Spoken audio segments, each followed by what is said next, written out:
Hey there, welcome to my channel. Today I have kind of a sad thing to talk about. I have a sick chicken that she's not moving much. She's just kind of standing here and it has her legs spread wide like she's uncomfortable in her belly area.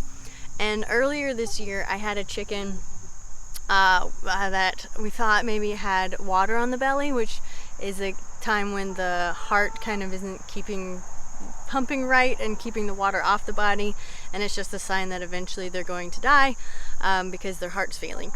And so the first chicken we thought, oh, we just need a drainer, and I took her to somebody who had done that before, and turns out that it wasn't water on the belly, but it was an infection in her ovaries.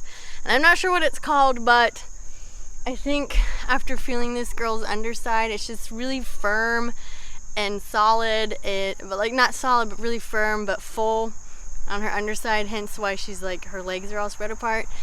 And it was recommended to us that we could dig up inside and see if there's infection coming out of her oviduct area, and that really grosses me out. If you saw my chicken processing video, you know that I had to go sit down because after gutting my first chicken, I just saw I needed to drink lots of water and sit down. So I don't know that I'm up to digging into why she might not be feeling well. I am working on convincing my husband to just put her out. I think she's obviously uncomfortable. She obviously has something going on down there. So I'm new at this chicken owning stuff. We've only had chickens for about 2 years now, and she's my second sick chicken. And if the symptoms look very similar to the last one, and she's from the same batch as the last one, both Isa Browns, I'm thinking it's probably the same thing, and it's just more humane to just put her out of her misery. She's had a good life, she's been a good chicken, she's been well cared for, and I think it just might be time for her to go. So it's kind of sad, but that's kind of how it is owning animals, especially animals with a shorter lifespan like chickens. I'm told that the older they get, the more likely they can get this infection in their ovaries. And I will spare you the details, but let me just tell you that other chicken that we put down, we kind of dissected her to see what was really going on. When I say we, I did none of this.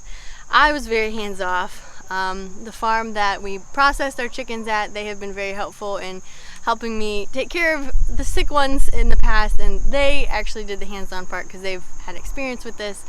Anyway, it turns out that there was a lot of infection, and I won't describe it to you, but it was very gross. Okay, I don't want to touch it. I don't want to see it.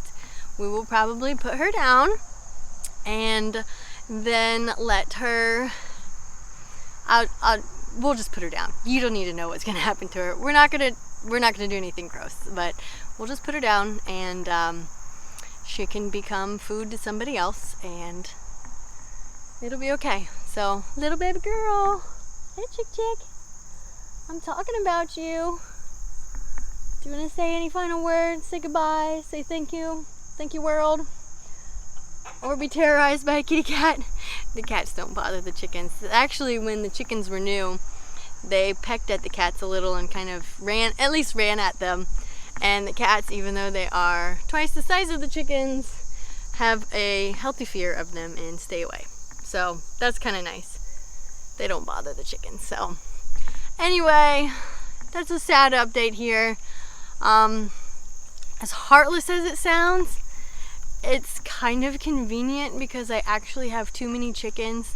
Here in this pen, I have the mobile coop, which the mobile coop can hold probably 20 or 25 chickens to roost at night if they're just side by side. There's plenty of space up in there.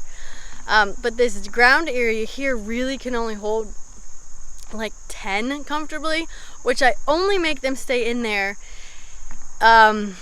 if it's for some reason I can't let them out, like this run area is not available or something, or when it's snowing or something like that, they have to stay in there. But in the winter, I move them to this back shed where they can then have this whole shed space, which is much more room. However, it's still not a lot. So anyway, I have 9 chickens in here right now, including the rooster. And then right here in our mobile coop, I have 6 chickens, 5 hens and a rooster, which maybe I'll have to catch it on video when the little rooster, yeah, I should talk to you about in the garden update video. His crow's getting better. And then this guy, they're gonna have to fight it out and see who's gonna be top dog. Anyway, so between those two, I've got 15. And then in here I have the mama and her baby. So that's 17 chickens, and that's really too many for this pen. The open area, maybe they'd be okay. So, but this is kind of what I'm learning with having chickens is you can plan to have the perfect number, but something can happen and cause that to change. So I last year had 15 hens, and I thought this is perfect. I was getting almost 4 dozen eggs a week. It was great. I was selling eggs, and then a fox got a couple, and then a fox got a couple more at the end of the year, and then, or maybe that was this spring, and then I lost a chicken to sickness, and so so then all of a sudden it was like, oh, I had 15 and now I have 9.